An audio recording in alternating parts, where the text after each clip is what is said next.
Thanks for your support as a channel member, Justin Inakaitis. It was slightly delayed, but once it did get it going, the Australian Grand Prix was worth the wait, and it was won in impeccable fashion by Lando Norris.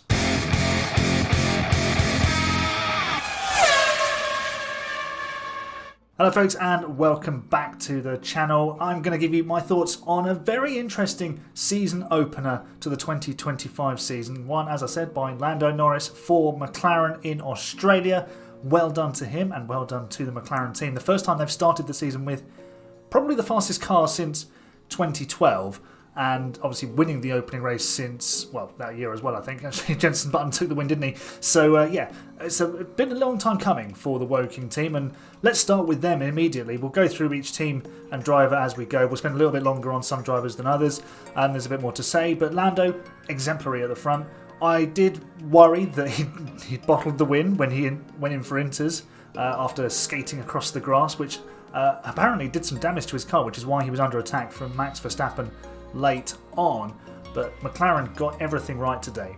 The only thing that went wrong for them was Oscar Piastri sliding off at the same time as Lando Norris and then sliding off into the next part of grass at the penultimate corner. So mixed fortunes, but the pace is clearly there. I think on a dry day, they've locked out the front row. On a dry Sunday, they win that race by like 30 seconds at least.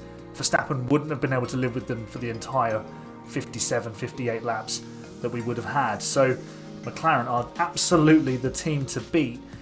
And it's 1-0 to Lando, isn't it? Because if that's the case, his main opposition is probably going to be Oscar Piastri, who's already, 23 points behind. So I'm not saying that's insurmountable at any point this season. There's a long way to go, but it's a nice advantage to have, isn't it? Max Verstappen settled for second place. A good job from him. We've come to expect that, though, from a multiple world champion. But again, mixed fortunes. One car on the podium, the other car, in the wall for Red Bull. Liam Lawson had a terrible day.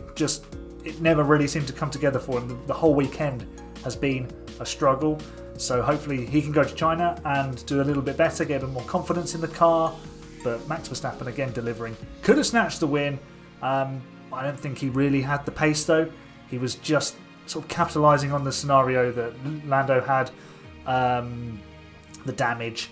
But once Piastri passed him midway through the race, he had no answer. The tyres were burnt up and he very, very quickly dropped back, and that will be alarming to Red Bull.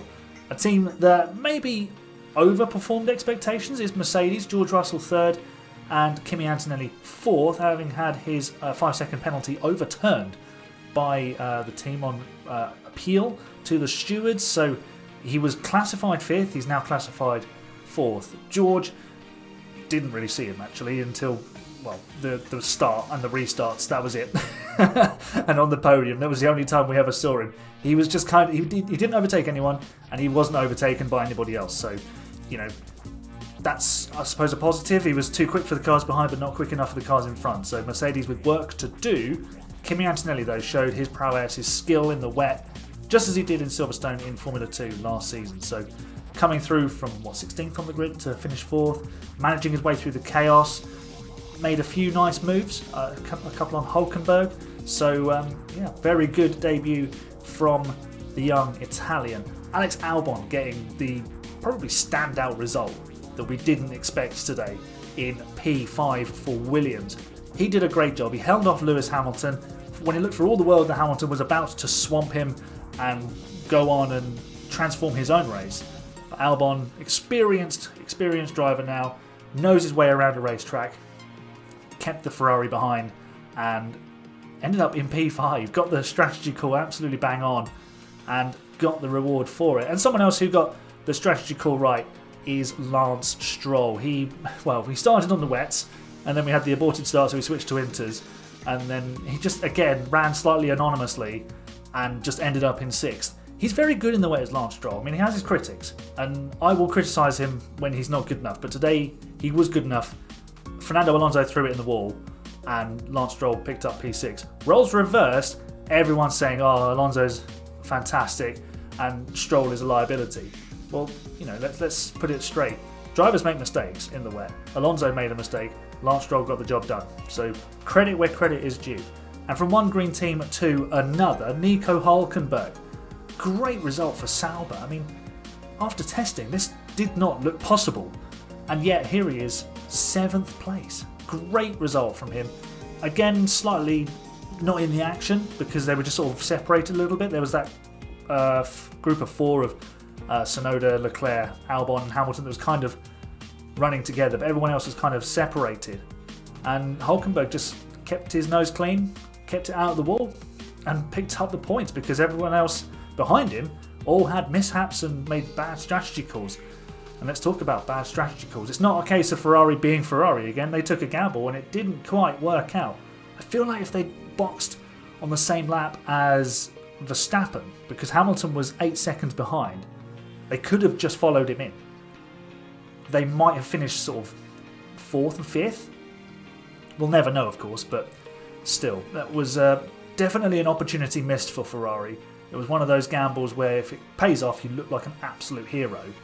But if it doesn't, you look like a bit of a plonker. So, yeah, it's not a great day for Ferrari. Charles Leclerc 8th, Lewis Hamilton 10th. They were split by Oscar Piastri, who recovered to 9th thanks to the safety car. A team that would have expected, well, a couple of teams that might have expected some points out of this race, considering where they qualified, Alpine and Racing Bulls. Let's start with Pierre Gasly. Drove a nice little race, but just got caught out by the fact that a couple of teams ahead of him had issues and fell behind, and then they overtook him, which was to be expected. And I think there was a few other guys, Antonelli, Stroll, Hülkenberg, who nailed the strategy call, and that displaced Gasly from the top 10. So, yeah, disappointing for him. And Yuki Tsunoda ran for a while in 6th place and actually got up to as high as 5th, having passed Charles Leclerc, but he ended up 12th, and that will be very, very frustrating for Racing Bulls. Obviously, Isaac Hadjar spinning on the formation lap and crashing out of his first race. He was understandably distraught. And look, I have said all off-season, if you ask people who are in the Discord, I've said that I've not been convinced that Hadjar is ready. But on Saturday, he did a great job in qualifying, so credit where credit's due. And then that was just a rookie error.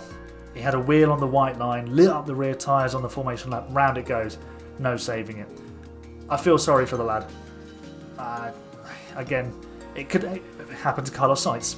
It happened to Jack Doohan, so nobody was immune from it. Fernando Alonso put it in the wall, so there was no shortage of drivers making, I say an error, but just being caught out, I suppose, by the conditions, and that can happen. So Racing Bulls were very disappointed that they have walked away from, 5th and 11th on the grid with no points. So they'll take courage and heart from the fact that the car was good, but will it be as good in China? And let's round things off with Haas, Ocon and Behrman. They were last of the classified finishers. The car's just slow. It's a shame. I thought they'd be better, but I think they'll be able to troubleshoot this and improve it. So just maybe a word of optimism there. Maybe a bit of delusion thrown in too for Haas, but we shall see. Of the not classified DNFers who we haven't mentioned, Gabriel Bortoleto ran well, made a mistake, was probably going to get a 5 seconds for an unsafe release through one of the safety car periods. And Jack Doohan crashing out on the first lap, home Grand Prix.